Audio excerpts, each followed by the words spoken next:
కేవలం ఒక విజయవాడ నగరమే కాదు, అభిమానులు ఆయన ఆశయ సాధన కోసం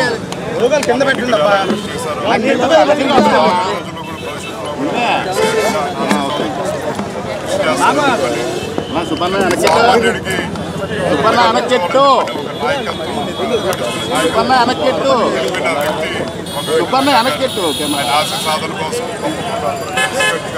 కృషి చేస్తామని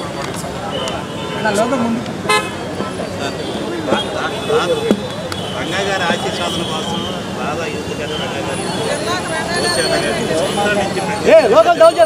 రాధా గారికి రాజకీయంగా మంచి ప్రాముఖ్యత రావాలని ఎంతో మంది ఆశపడుతున్నారు. ఈ ఏడాదిలోనైనా మంచి ప్రాముఖ్యత వచ్చే అవకాశం ఉన్నాయని ఉన్నాయి.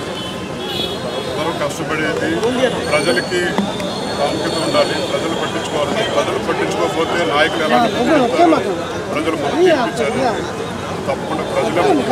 దాదాపు మొన్న 6 జిల్లాల్లో కూడా రంగా గారి ఆశయం నెరవేరింది అనుకుంటారు.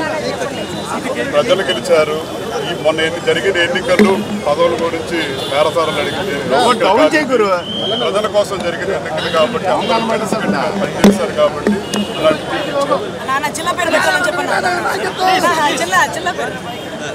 ముఖ్యంగా ఈ 77వ జయంతి రోజు మేము చెప్తున్నాం రంగా గారి జిల్లాగా పెట్టాలని, అదే రకంగా అంత గొప్ప విగ్రహాన్ని శిలా విగ్రహాన్ని ఇంకా గొప్పగా చూడాలని, బ్యారేజ్ దాటి వచ్చేటప్పుడు రంగా గారి విగ్రహం కనపడితే ఇది విజయవాడ రాని మరొకసారి గుర్తు చేయాలని, విజయవాడ గడ్డ రంగా గారి మరొకసారి గౌరవ ముఖ్యమంత్రి గారిని, ఉప ముఖ్యమంత్రి గారిని, ఇది కాపుల కోరిక కాదు, రంగా గారి అభిమానుల కోరిక, ఇది విజయవాడ రంగా గారి పుట్టి ప్రదేశం, రంగా గారి జిల్లాగా మారాలని మరొకసారి విన్నవించుకుంటున్నాం. జోహార్ విఎం రంగా.